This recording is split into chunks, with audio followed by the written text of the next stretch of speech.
Hello and welcome to Lighthouse Daily Devotionals. This week we've been journeying together through Psalm 27 and we come to the concluding part of the psalm today. So I'm going to read the psalm in its entirety and then just going to focus in on the last couple of verses. The Lord is my light and my salvation. Whom shall I fear? The Lord is the stronghold of my life. Of whom shall I be afraid? When evil men advance against me to devour my flesh, when my enemies and my foes attack me, they will stumble and fall. Though an army besiege me, my heart will not fear. Though war break out against me, even then will I be confident. One thing I ask of the Lord, this is what I seek, that I may dwell in the house of the Lord all the days of my life, to gaze upon the beauty of the Lord and to seek him in his temple. For in the day of trouble he will keep me safe in his dwelling.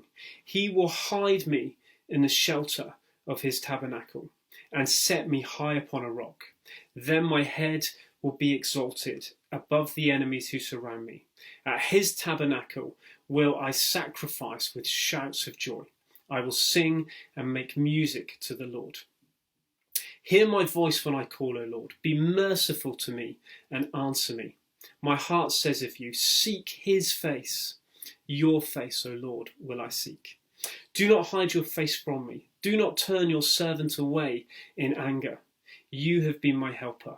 Do not reject me or forsake me, O God, my Saviour. Though my father and my mother forsake me, the Lord will receive me. Teach me your way, O Lord. Lead me in a straight path because of my oppressors. Do not hand me over to the desire of my foes, for false witnesses rise up against me, breathing out violence. And we come to the last two verses. I am still confident of this. I will see the goodness of the Lord in the land of the living. Wait for the Lord. Be strong and take heart and wait for the Lord. There it says, I am still confident of this. And it's not a misplaced confidence. This is a confidence in a God who David knows, a God who David loves, a God who David has walked with throughout his life. He knows that God has brought him through tough times in the past, and he trusts that God will bring him through his current difficult circumstances. Many in our culture and society at the moment face fear and isolation.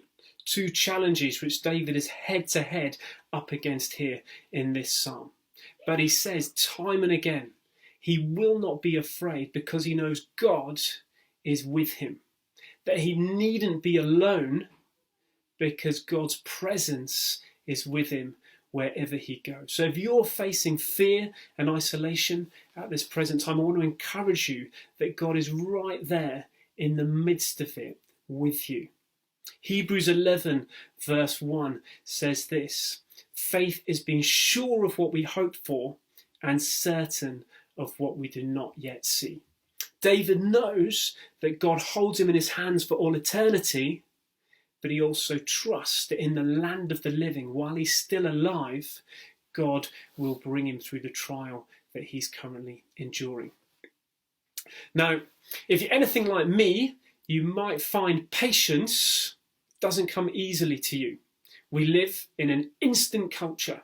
We press a button and we expect it to be done and done instantly.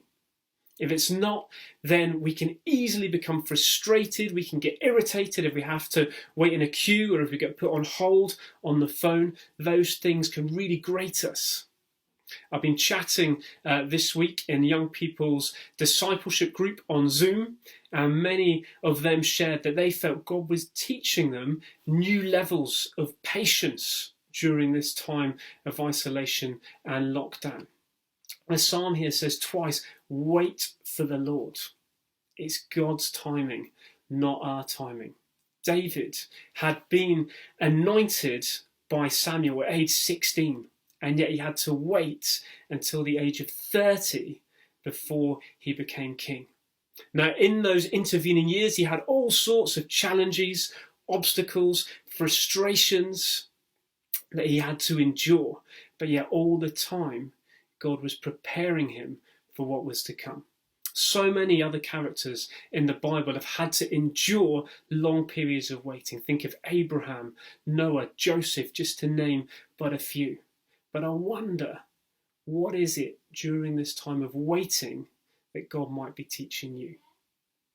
Often it's times of renewal, it's times of refreshment that we're prepared for the next chapter. In the Queen's speech last week, she said we should take comfort that while we still may have more to endure, better days will return. We will be with our friends again. We will see our families again. We will meet again. Words of encouragement, I'm sure, born out from the Queen's own very active personal faith.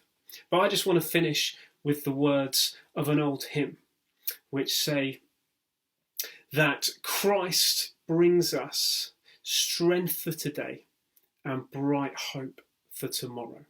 That it's God who sustains us, who strengthens us, who gets us through today, and we keep our eyes fixed on him who holds our tomorrows.